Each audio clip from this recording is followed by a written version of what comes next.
আমি প্রথমবার এসেছি। আমার তো ভীষণই ভালো লেগেছে এবং জিজ্ঞাসার ভিডিও আমি প্রচুর ফলো করি। খুবই পজিটিভ একটা দিক লেগেছে এটা। মানে মানসিকভাবে আমি অনেকটাই শান্ত হলাম এই মুহূর্তে। ২ ঘন্টা আগে যা ছিলাম, ২ ঘন্টা পরে তার থেকে কিছুটা হলেও মেন্টাল পিস এখন আমার মধ্যে রয়েছে। তবে আমার একটা মতে বলে যেটা, একটা ওয়ার্কশপ অ্যাটেন্ড করলে হবে না, অনেকগুলো করলে আশা করছি কাজটা ফ্রুটফুল হবে। Hello, I have been attending Jignasa's workshop for quite a long time, and this is their third workshop. And again, this has been a wonderful experience, and as always, it has also helped me to know myself, to get ahead in the journey of knowing myself, get ahead in the journey within myself. Thank you, Jignasa. Thank you so much.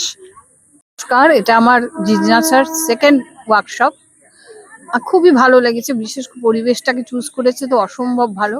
আর সব থেকে ভালো লেগেছে যেটা, শামুককে তো সেই ছোট্টবেলার থেকেই দেখছি, কিন্তু তার মধ্যেও যে এত কিছু বৈচিত্র্য, এত কিছু সৌন্দর্য আছে এবং নিজেকে যে তার থেকে কিছু শেখানো যায়, এটা কোনোদিনই ভাবিনি। এইটা আমার কাছে সত্যিই খুব ভালো লেগেছে। নমস্কার। প্রথমবার এসছি। হ্যাঁ, আমিও প্রথমবার এসছি, আমারও খুব ভালো লাগলো। মেন্টাল স্পেস পেয়েছি। আরও আশা করব আগামী দিনগুলিতে আরও জয়েন করে আরও মেন্টাল দিক দিয়ে যাতে শান্তি পাই করার জন্য। নমস্কার, জিজ্ঞাসায় আপনাদের সকলকে স্বাগত।